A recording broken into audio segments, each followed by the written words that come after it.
स्वागत है। जैसा कि दोस्तों अपनी पिछले वाली अपन राजस्थान हिस्ट्री की बात कर रहे थे और अपन पिछली बात हो चुकी थी अपने चौहान वंश की अपन बात कर रहे थे। ठीक है दोस्तों, उसी को आगे बढ़ाएंगे। काफी इंटरेस्ट से पढ़ रहे हैं अपन और आप भी पढ़ रहे होंगे, तो उसी मैटर को इंटरेस्टेड मैटर को आगे बढ़ाते हैं और उसी के बारे में जानकारी लेते हैं। ठीक है दोस्तों, मैंने अभी तक आपसे बात की है चौहान वंश के बारे में, इनके उत्पत्ति के अलग अलग इतिहासकार, साहित्यकार और जो लेख, अभिलेख और शिलालेख है उनके आधार पर क्या बताया गया है कि चौहान वंश कैसे आया है, राजस्थान में कैसे प्रवेश है और इनका मूल स्थान क्या है। सबसे बड़ी बात जो दोस्तों जो एग्जाम में, कॉम्पिटेटिव एग्जाम में जो पूछे जाते हैं क्वेश्चन, वो क्वेश्चन ये होते हैं जो अभी 2 दिन की क्लास थी अपनी, इन्हीं में से 2 क्वेश्चन या 3 क्वेश्चन हर एग्जाम में पूछे जाते हैं। बिल्कुल भी मुझे पता है, बिल्कुल भी इंटरेस्टेड टॉपिक नहीं था, बिल्कुल भी इंटरेस्ट नहीं आएगा आपको पढ़ने में, लेकिन सबसे ज्यादा जो क्वेश्चन बनते हैं वो इसी जो 2 दिन के वीडियो में थे वो इसी वीडियो में से बनेंगे। अब बात आ जाएगी इनके शासन की, यानी कि जो अब शुरू हो जाएंगे यहाँ से शासन काल। ठीक है दोस्तों, अपन बात करते हैं। देखो अपनी बात चल रही थी चौहान वंश के बारे में।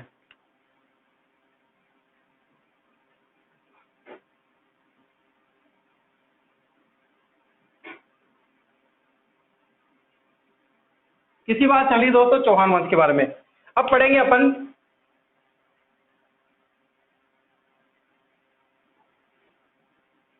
सपाद लक्ष्य, इसी को अपन सांबर भी बोल सकते हैं, सांबर, या फिर इसी को ही शाकंभरी या अजमेर के चौहान।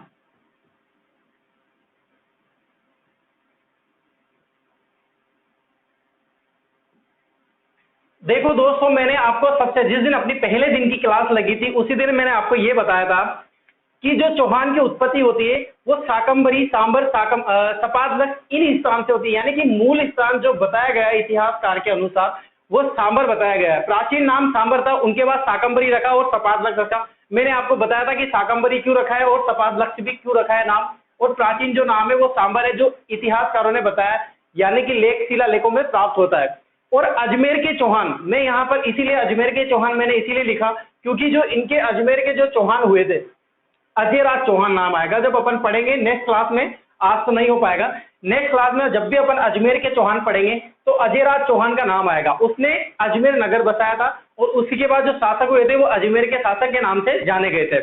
लेकिन उनके जो अजयराज चौहान, उनके वंशज जो थे वो शाकंभरी, सांबर और सपाद लक्ष्य के वंश थे, यानी कि यहाँ से बसे हुए थे, तो अजमेर को भी यहीं से पढ़ा जाता। आरएस मेंस में एक क्वेश्चन पूछा गया था जिसमें शाकंभरी, सांबर और सपाद लक्ष्य तीनों में से एक भी ऑप्शन नहीं था, वहां पर अजमेर था कि चौहान कहाँ के वंश है, तो अजमेर भी शाकंभरी में ही गिने जाते हैं। ठीक है दोस्तों, क्लियर है, इस चीज को डाउट नहीं होना चाहिए कि अजमेर कौन से थे। मैं बताऊंगा जब भी अपन अजमेर के चौहान पढ़ेंगे वहां पर डिटेल से आएगा। ठीक है दोस्तों, सपाद लक्ष्य। और पहली बात कि यहाँ अपन सबसे पहले किसको पढ़ेंगे, जैसे नंबर 1 पर पढ़े वासुदेव चौहान को, वासुदेव चौहान। ठीक है दोस्तों, वासुदेव चौहान के बारे में जानकारी सर्वाधिक मिलती है बिजोलिया शिलालेख में। पहला क्वेश्चन तो यही बन जाता है कि चौहानों के वंश के बारे में सर्वाधिक जानकारी देने वाला लेख कौन सा है, बिजोलिया का शिलालेख। तो वासुदेव चौहान कौन है, संस्थापक है, यानी कि चौहान वंश की नींव किसने रखी थी, वासुदेव चौहान ने रखी थी। दोस्तों याद रखना, जो नींव रखता है, जो प्रारंभ करता है, वो वहां का कौन हो जाता है, संस्थापक हो जाता है। संस्थापक बोलो, मूल पुरुष बोलो, प्रथम पुरुष बोलो, आदि पुरुष बोलो, ये सब एक ही बात है। तो वासुदेव चौहान के बारे में बात करें अपन, इसको लिख सकते हैं यहाँ पर अपन, चौहान वंश का संस्थापक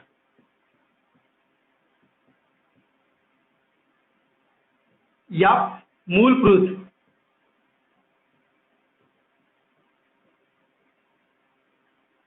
आदि पुरुष भी बोल सकते हैं इसको, प्रथम पुरुष।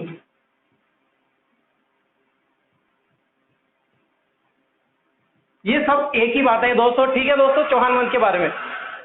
इसके बाद चौहान वंश में ये जानकारी किसमें मिलती है, मैंने पहले बता दें, ये जानकारी मिलती है बिजोलिया के शिलालेख में, और बिजोलिया के शिलालेख में चौहान वंश के बारे में सर्वाधिक जानकारी मिलती है। तो इसी की बात करेंगे सेकंड पॉइंट पे। वासुदेव चौहान ने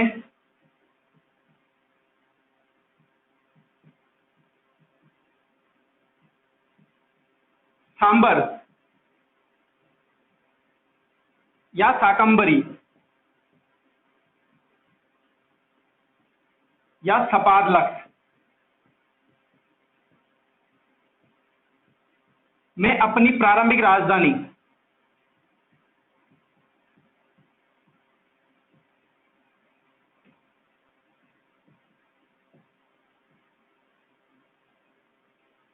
किसको बनाया दोस्तों? मैंने बताया था आपको, जल्दी से बताओ किसने बताया? प्रारंभिक राजधानी किसको बनाया? अहिछत्रपुर को बनाया।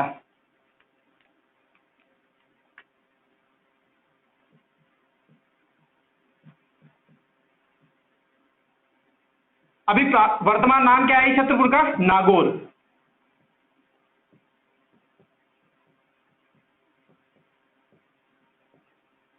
ठीक है दोस्तों, ये दो मोस्ट इंपोर्टेंट जो जानकारी है वासुदेव चौहान के बारे में, पहले आप इसको लिख लीजिए, फिर और डिटेल से बात करेंगे वासुदेव चौहान के बारे में। ठीक है, पहले लिख लो इसको।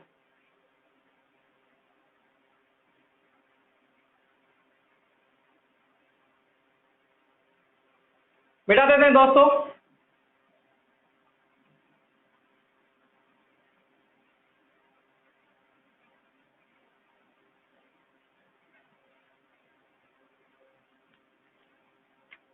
देखो किसकी बात कर रहे हैं? वासुदेव चौहान।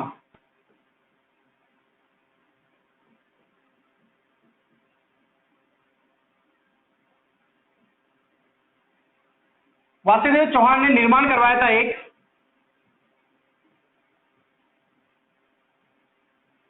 किसका निर्माण करवाया था दोस्तों? इसने सांबर नगर बसाया था। कौन सा नगर बसाया था? सांबर नगर।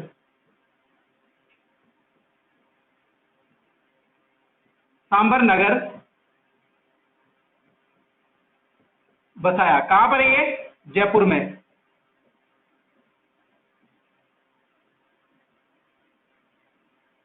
कौन से नगर की स्थापना करी थी दोस्तों इसने? सांबर नगर की। अब अपन बात करते हैं सांबर नगर के बारे में कि सांबर नगर में और क्या क्या बताया था इसने। तो सांबर नगर के अपन बात करें तो इसी में ही सांबर झील का निर्माण करवाया था इसने। सांबर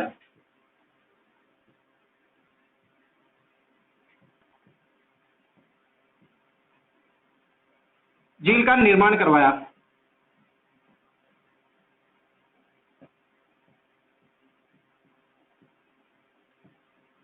यानी कि सांबर झील का निर्माण किसने करवाया था दोस्तों? वासुदेव चौहान ने। और यह जानकारी मिलती है बिजोलिया के शिलालेख में। मैं लिख देता हूं यहां पर, बिजोलिया के शिलालेख में जानकारी मिलती है।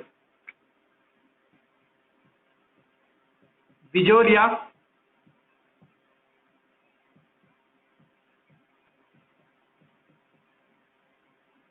शिलालेख के अनुसार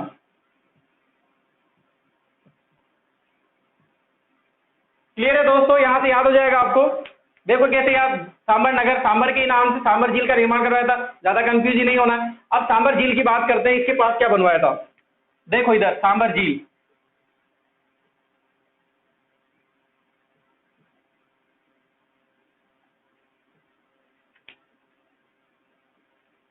सांबर झील के आसपास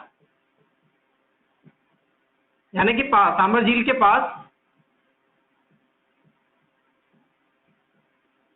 देवयानी तीर्थ स्थल का निर्माण करवाया था इसने।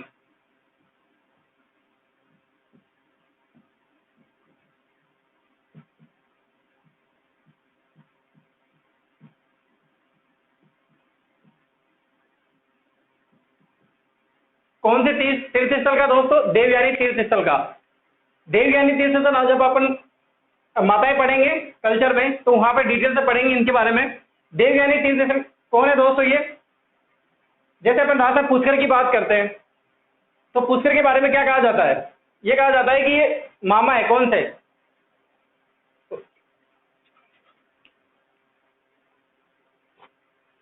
देवयानी तीर्थ स्थल की बात करें दोस्तों तो इनको तीर्थों की क्या बोला जाता है? नानी बोला जाता है। तीर्थों की नानी क्या बोला जाता है दोस्तों?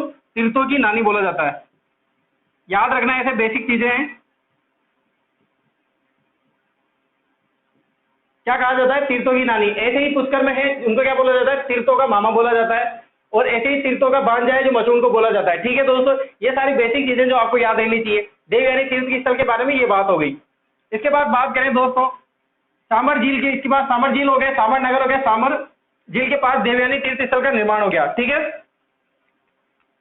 और इसी के पास सांबर नगर में, यानी कि यहां लिखे अपन सांबर नगर में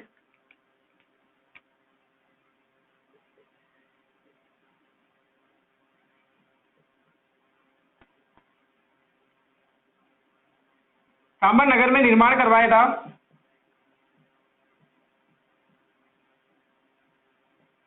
शाकंभरी माता का, शाकंभरी माता मंदिर का।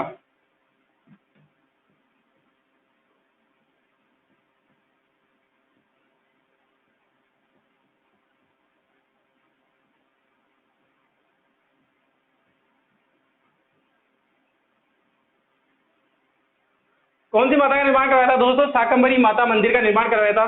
शाकंभरी माता मंदिर यानी कि शाकंभरी जो माता है वो चौहानों की कुलदेवी है। किनकी? चौहानों की, चौहानों की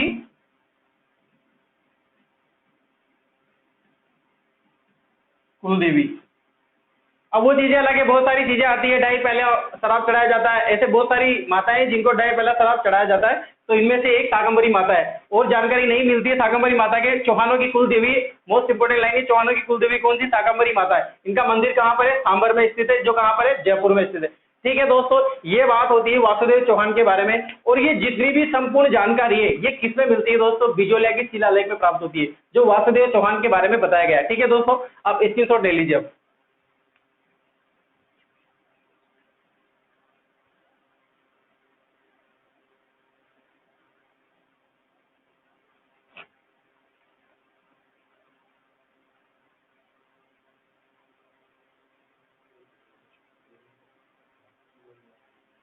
ठीक है दोस्तों, अब बात करते हैं नेक्स्ट।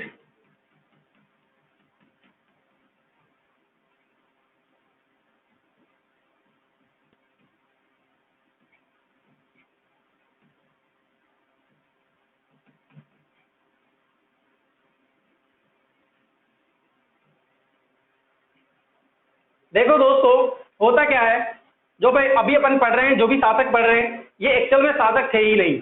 यानी कि चौहानों के स्वतंत्र शासक थे ही नहीं, ये प्रतिहारों के सामंत हुआ करते थे। यानी कि अपन मैं लिख सकता हूँ यहाँ पर, एक चीज लिख देते हैं यहाँ पे तो याद रह जाएगा आपको। यानी कि चौहान प्रारंभ में क्या थे? चौहान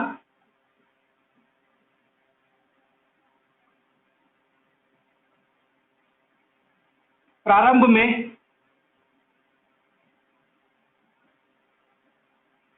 प्रतिहार, गुर्जर प्रतिहारों के, किनके? गुर्जर प्रतिहारों के सामंत, या फिर मंत्री कह सकते हैं आप, मंत्री। कौन थे दोस्तों? यानी कि वासुदेव चौहान से लेके अभी जितने भी, और इनके शासनकाल किसी के भी फैक्ट रीजन नहीं मिलते हैं, कहीं पर भी आपको शासनकाल नहीं दिखाई देंगे। जो पहला शासनकाल दिखाई देता है, जो आपके ऑथोरेटिक बुक में या फिर गाइड में आपको मिलेगा, वो अजयराज चौहान के बाद मिलेगा, जो 1110 की ईस्वी में होगा। बाकी पहले कंफ्यूज है, कोई पता नहीं है कि आगे पीछे के शासक, वो सब मैं अभी बताऊंगा आपको किस तरह से रहे थे।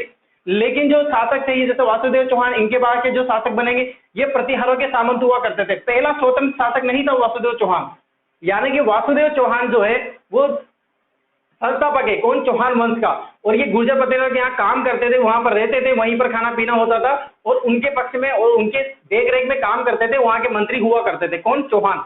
ठीक है दोस्तों, स्वतंत्र शासक की बात करें, जब ये चौहान अपने आप से स्वतंत्र हो गए थे, अलग हो गए थे, तो वो आएंगे सिंह में, जो भी मैं आगे आपको बताऊंगा।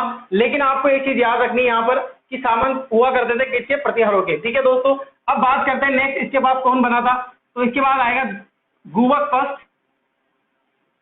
कौन आएगा दोस्तों? गुवक फर्स्ट। ऐसे एक सेकंड भी है, उसकी बात साथ के साथ कर लेते हैं अपन, ताकि कंफ्यूज नहीं रहेगा, वो अलग था।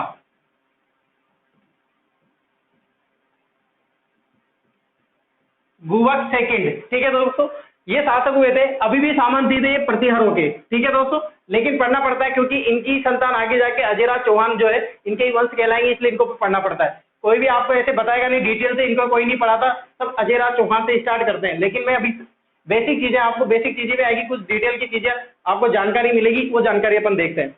अपन बात करते हैं गुवक फर्स्ट की। किसकी बात करते हैं दोस्तों? गुवक फर्स्ट की। मैंने आपको एक चीज बताई थी, हर्षनाथ का मंदिर कहाँ पर स्थित है? सीकर में। किसने निर्माण करवाया था? अल्लट ने करवाया था। लेकिन शासक काल की बात आती है, किनके शासक काल में हुआ था? तो गुहक फर्स्ट के शासक काल में हुआ था। तो लिख सकते हैं अपन ये चीज, हर्षनाथ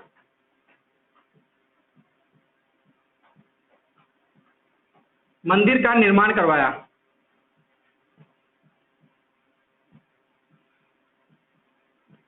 यहीं पर लिख देता हूं अल्लट, ताकि आपको याद आ जाएगा। ठीक है दोस्तों, इस मंदिर में, किस मंदिर में? हर्षनाथ के मंदिर में एक मूर्ति तो रखेंगे, मंदिर तो ऐसा तो है ही नहीं कि बस खाली मंदिर है, मूर्ति भी होगी वहां पर। तो इस हर्षनाथ में मंदिर में मूर्ति है, किनकी है?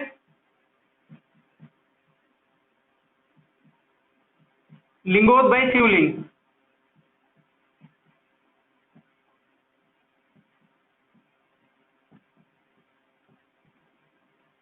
यानी कि भगवान भोलेनाथ का मंदिर है, कहां पर?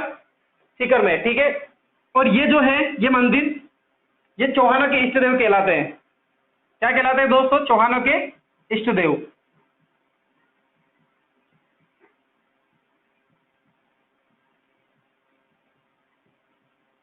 यानी कि चौहान अपने आप को इष्ट देव मानते थे, किनको? लिंगोदय शिवलिंग को, यानी कि हर्षनाथ मंदिर को। अब बात करते हैं, ये बात हुई दोस्तों गुहक फर्स्ट की। ज्यादा जानकारी नहीं है, कोई भी मैं अभी बताता हूँ, एक भी क्वेश्चन नहीं आएगा इनमें से। ये जो शासक है अभी वासुदेव चौहान के बाद एक क्वेश्चन बन सकता है कि संस्थापक कौन है? वासुदेव चौहान, और निर्माण करवाया था इन्होंने सांबर का और सांबर झील का। एक क्वेश्चन बस वो बनता है, गुहक फर्स्ट और गुहक सेकंड, जैसे नाम है वैसे ही शासक है। ठीक है दोस्तों, याद रखने की जरूरत ही नहीं है आपको, भाई इसको कंफ्यूज बहुत देर लगे इसको याद रखने में, नाम को तो नहीं आएंगे, फर्स्ट भी नहीं आएगा, सेकंड भी नहीं आएगा, अभी गारंटी दे रहा हूं मैं आपको। लेकिन जानकारी के लिए सुन लो बस आप। देखो गुहक सेकंड की एक,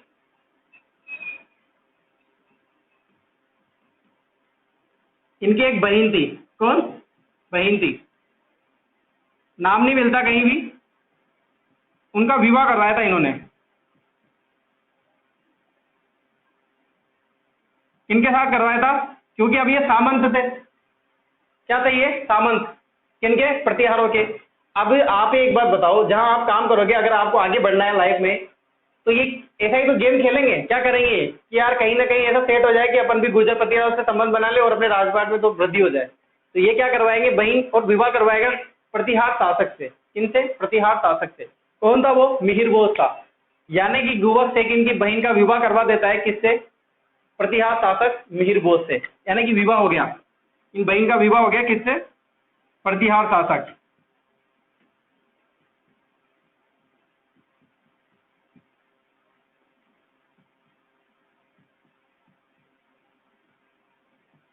मिहिर बोस के साथ।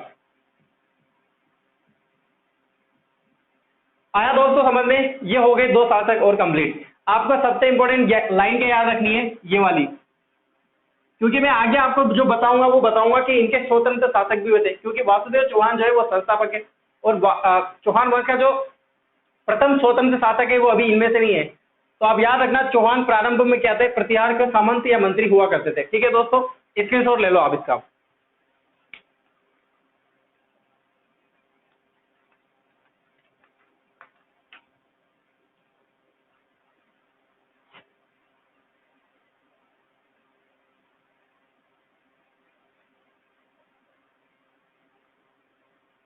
मिटा देते हैं दोस्तों।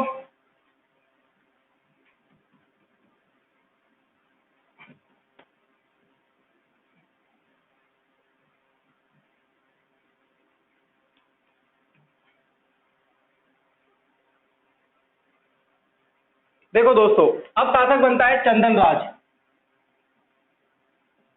चंदन राज, या बहुत सी जगह आपको चंद्र राज भी मिलेगा, ज्यादातर चंद्र राज मिलेगा। ठीक है,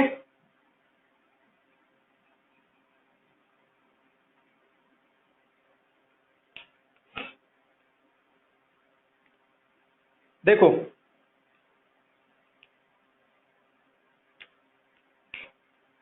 चंद्रराज के बारे में बात करें दोस्तों। देखो होता क्या है कि बार बार ये क्या चल रहे हैं, अभी गुर्जर प्रतिहारों के सामंत और मंत्री चल रहे हैं अभी भी, चंद्रराज और चंद्रराज। ये इसलिए पढ़ाए जाते हैं, या फिर मैं आपको इनको इसके बारे में जानकारी इसलिए दे रहा हूँ क्योंकि जो चौहान बनेगा नेक्स्ट जब भी इनके बाद शासक बनेगा वो बनेगा अजयराज चौहान। लेकिन अजयराज चौहान का जो रिलेशन रहेगा वो इनके साथ ही रहेगा, यानी कि इन्हीं के साथ चलेंगे। इनका पुत्र बनेगा, फिर इनका पुत्र सामंत बनता है, फिर ये आजाद हो जाते हैं, स्वतंत्र हो जाते हैं, फिर अपना खुद का जो है वो राजपाट तैयार कर लेते हैं और चौहान वंश की मेन नींव रख लेते हैं और स्थापना कर देते हैं अजमेर की। तो इसीलिए इन चंदन राज बाकी गोवत्स और वासुदेव चौहान को इनके बारे में बताया जाता है। ठीक है दोस्तों, बात करते हैं अब इनकी दोस्तों एक ज्यादा इंपॉर्टेंट है नहीं इनमें कुछ। देखो, इनकी एक पत्नी थी, उनका नाम था रुद्राणी।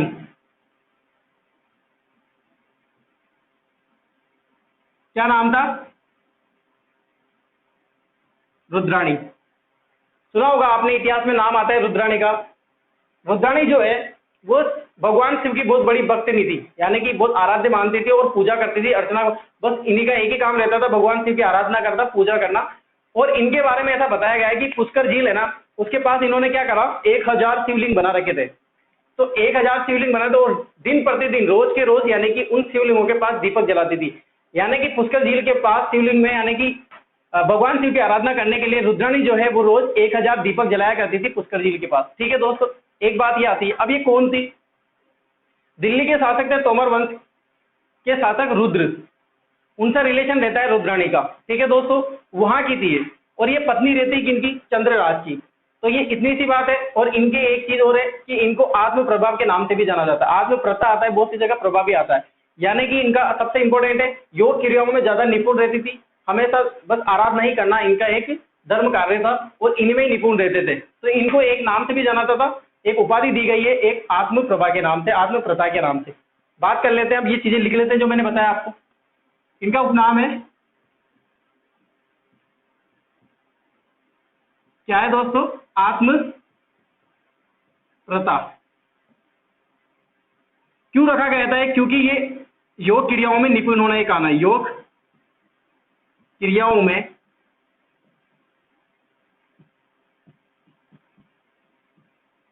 निपुण होने के कारण।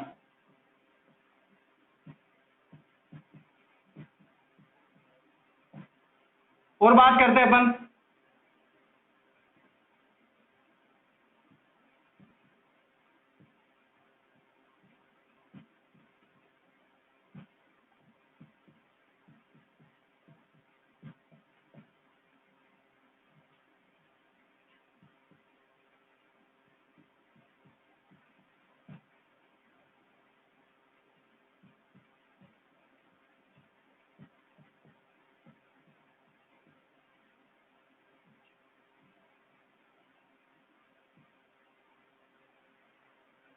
उपनाम है इनका आत्म प्रथा, योग क्रियाओं में निपुण होने के कारण, इसलिए इनको एक इतिहास में नाम दिया गया आत्म प्रथा के नाम से।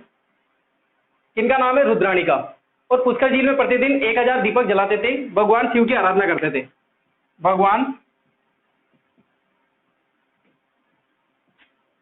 शिव की आराधना करती थी।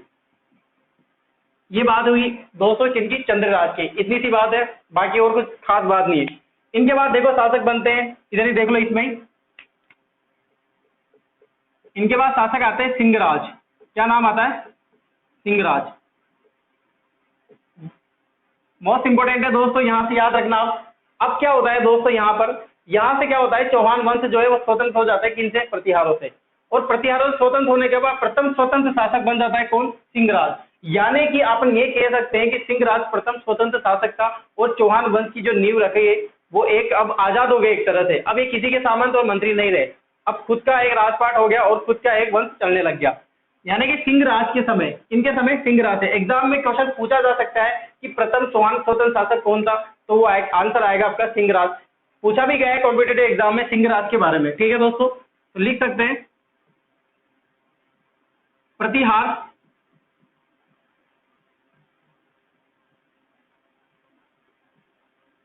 पहले लिख सकते हैं प्रथम चौहान स्वतंत्र शासक।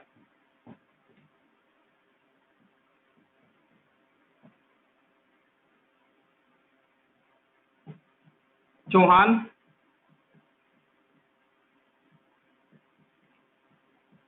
प्रतिहारों से स्वतंत्र हो गए। क्या हो गए दोस्तों? चौहानों से स्वतंत्र हो गए प्रतिहार।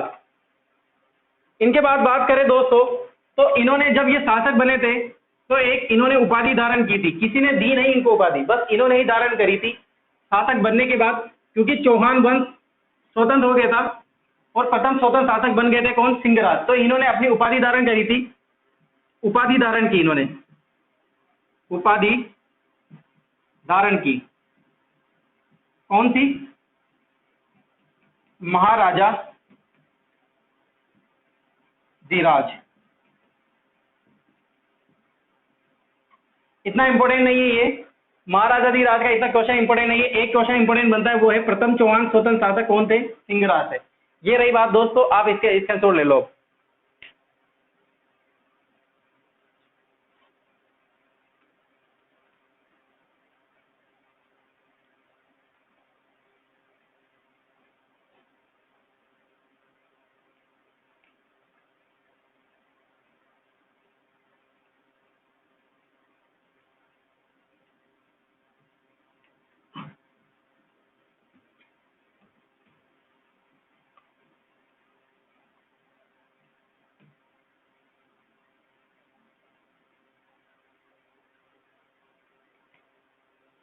देखो, अब एक साथ तीन चीजें देखेंगे। अब शासक बात करते हैं अपन वाकपति राज।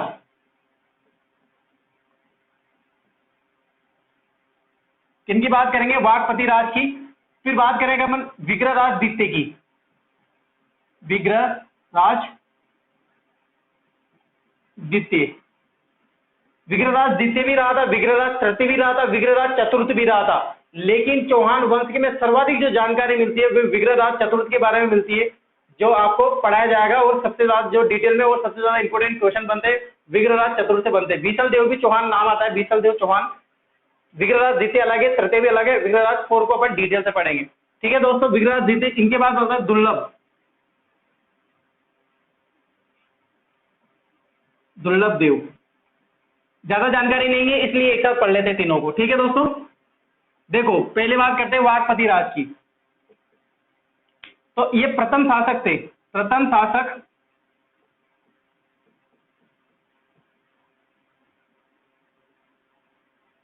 शासक थे जिन्होंने उपाधि धारण की थी।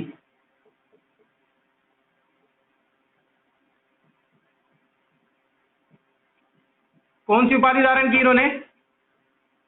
महाराज की।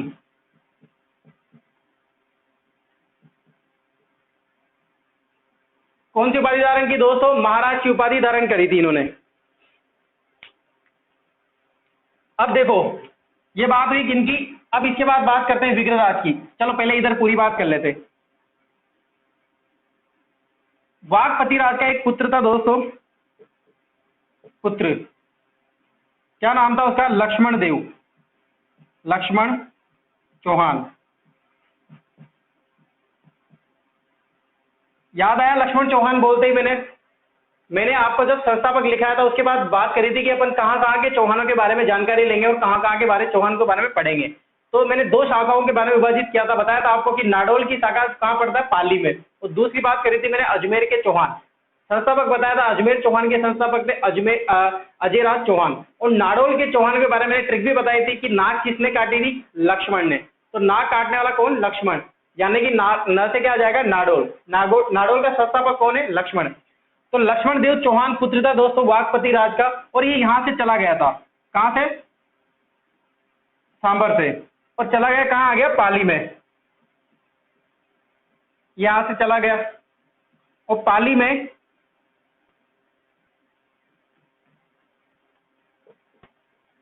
पाली यानी कि नाडोल।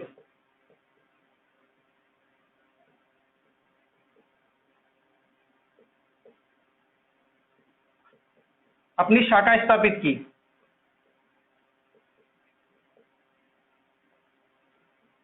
ठीक है दोस्तों, ये बात हुई वाकपति राज की। अब बात करते हैं विग्रहराज द्वितीय की। विग्रहराज द्वितीय के बारे में बताया गया है कि इन्होंने गुजरात के चालुक्य चौहान यानी कि सोलंकी, चालुक्य, लिख देता हूं मैं यहां पर सोलंकी।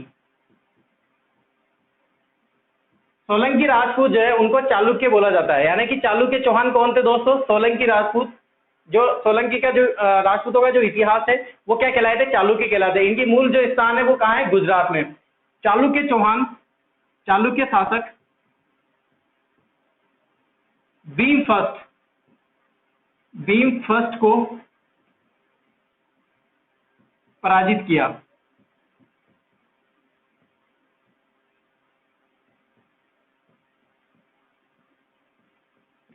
किनको पराजित किया दोस्तों? भीम फर्स्ट को पराजित कर दिया इन्होंने। वहां से युद्ध हुआ था और भीम फर्स्ट को हरा दिया इन्होंने, और गुजरात में ही। कहां पर? गुजरात में ही। गुजरात के, अब बात करते हैं अपन गुजरात में, वहां गए, युद्ध लड़े, तो किसी चीज का तो निर्माण करवाएंगे। तो गुजरात के बड़ौत नामक स्थान पर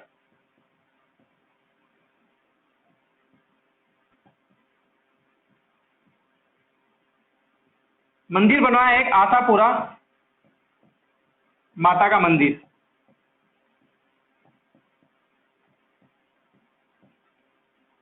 बनवाया।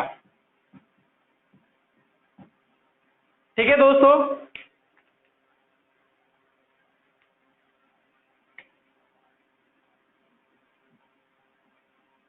ये बात हुई विग्रहराज द्वितीय की। गुजरात के चालुक्य चौहान यानी कि सोलंकी शासक वो थे भीम फर्स्ट। क्या नाम था? भीम फर्स्ट। एक आएगा दोस्तों भीम द्वितीय, याद रखना, यहीं पर बता देता हूं। जब पृथ्वीराज चौहान तृतीय जो रहता है ना, उसका युद्ध होता है मोहम्मद गोरी से। लेकिन मोहम्मद गोरी के बारे में ऐसा क्वेश्चन बनता है, एक बार कंपटीशन में पूछा गया है कि मोहम्मद गोरी, यानी मोहम्मद गोरी के राजस्थान में, या फिर जब भारत में उसकी एंट्री हुई थी, तो सबसे पहले किससे पराजित हुए थे वो? यानी सबसे पहले किसने हराया था उनको? तो भीम द्वितीय ने हराया था। चालुक्य चौहान शासक भीम द्वितीय ने उनको हराया था, याद रखना। और ये जो है ये भीम फर्स्ट थे, इनको पराजित किया था विग्रहराज द्वितीय ने। और विग्रहराज द्वितीय ने पराजित करने के बाद गुजरात में ही बड़ौत नामक स्थान पर, बड़ौत नामक स्थान पर कौन सी माता मंदिर का निर्माण करवाया? आशापुरा माता मंदिर का निर्माण करवाया था। और यहीं पर जब ये विजय हो गए थे तो इन्होंने उपाधि धारण की, उपाधि धारण की। कौन सी उपाधि धारण की इन्होंने? विजेता की, यानी कि मतंगा। इसका अर्थ होता है मतंगा, विजेता।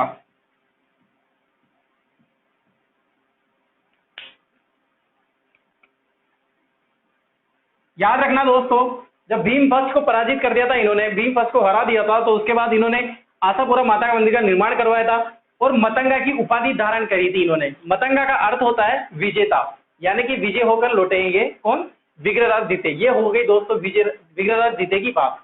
क्लियर है दोस्तों? अब चलते हैं अपन दुर्लभ देव के पास, या दुर्लभ देव चौहान के पास। दुर्लभ देव के बारे में ज्यादा जानकारी नहीं है, बस एक ही चीज है इंपॉर्टेंट, बहुत ही बढ़िया क्वेश्चन बनता है, क्योंकि इन्होंने एक उपाधि धारण करी थी। कौन सी उपाधि धारण करी थी इन्होंने?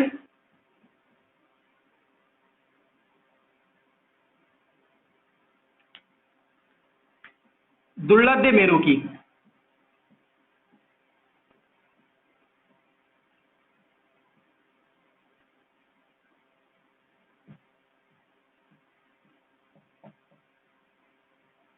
दुर्लभ मेरू की उपाधि धारण की।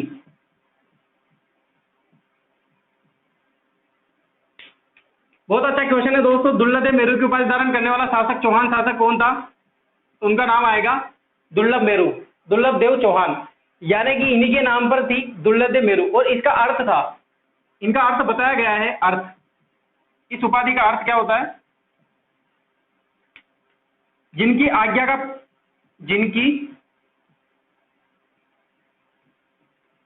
आज्ञा का उल्लंघन ना हो, यानी कि जो ये बोल दे, उनकी आज्ञा, जो ये आज्ञा देंगे उसकी आज्ञा का उल्लंघन ना कर सके, ऐसी उपाधि धारण करी थी, यानी कि दुर्लभ मेरू की उपाधि धारण करी थी दुर्लभ देव चौहान ने। ठीक है दोस्तों, ये बात हुई, तीन शासक की मैंने एक साथ बता दिया आपको। अब स्क्रीनशॉट ले लो आप।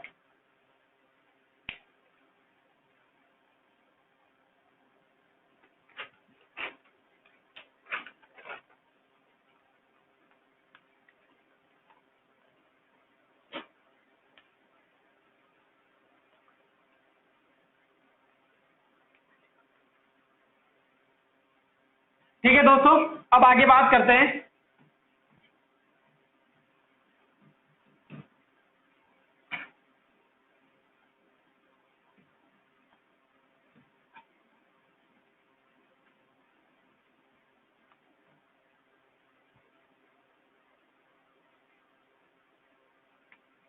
देखो दोस्तों, आपको लग रहा होगा कि कैसे क्या हो रहा है, कुछ कहानी स्टोरी कुछ है भी नहीं वैसे, क्योंकि इनका जो शासनकाल रहा था ज्यादा इतना इतिहास में नाम नहीं रहा।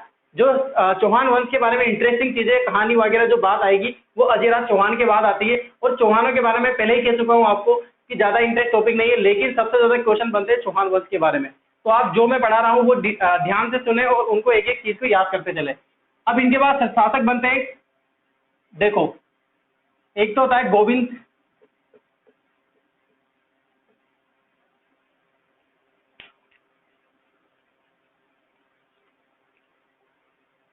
एक तो होता है गोविंद द्वितीय और एक होता है पृथ्वीराज फर्स्ट।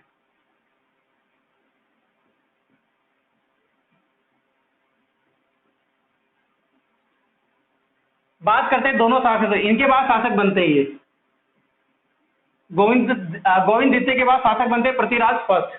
ये फर्स्ट है, फिर सेकंड भी आएगा, फिर तृतीय भी आएगा।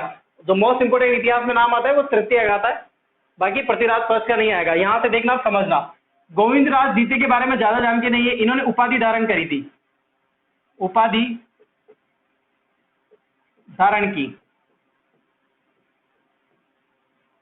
कौन सी उपाधि धारण की इन्होंने? वेरीगट की, वेरीगट। इस उपाधि का अर्थ होता है शत्रु संहारक, यानी कि शत्रुओं को मारने वाला, शत्रुओं का संहार करने वाला, इसका अर्थ होता है दोस्तों वेरीगट का। याद रखना आप, वेरीगट की उपाधि किसने धारण करी थी? गोविंद देव चौहान द्वितीय ने। ये बात हुई गोविंद द्वितीय की। ठीक है दोस्तों, अब बात करते हैं पृथ्वीराज फर्स्ट की।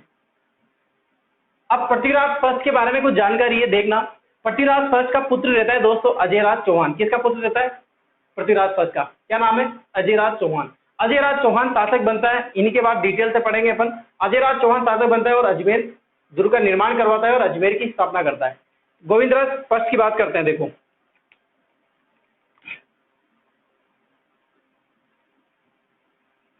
इनका एक सामंत हुआ करता था दोस्तों,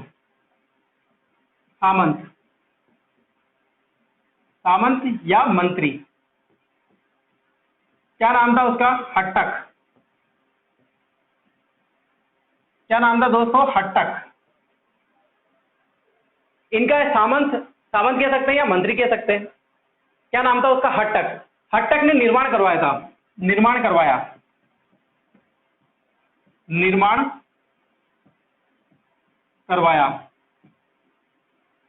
रेवासा सीकर में जीर्ण माता का।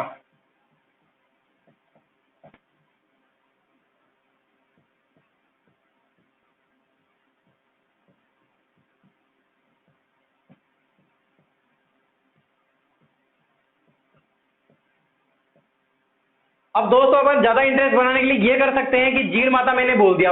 अब आप मुझे कमेंट बॉक्स में ये लिख के बताओ कि जीर्ण माता कौन है, चौहानों की क्या है, और सीकर में इनका मंदिर है रेवासा स्थान पर। और इनके बारे में जो भी जानकारी आप मुझे कमेंट बॉक्स में देना, ताकि अपन को ये भी पता लगे कि हाँ आप जानकारी रख सकते हैं या फिर ले सकते हैं। तो ये निर्माण किसने कराया था? हट्टक ने। सामंत था ये इनका पृथ्वीराज फर्स्ट का। इन्होंने एक उपाधि भी धारण करी थी दोस्तों, लेकिन लिखने की जरूरत नहीं, आप ऐसे ही सुन लो। परम भट्टारक महाराजा जी दास की उपाधि धारण करी थी इन्होंने पृथ्वीराज फर्स्ट। बहुत लंबी चौड़ी उपाधि है, कभी नहीं पूछता। तो ये बात हुई दोस्तों। और इनके एक पुत्र का नाम था, इनका एक पुत्र था दोस्तों, क्या नाम था? अजयराज चौहान।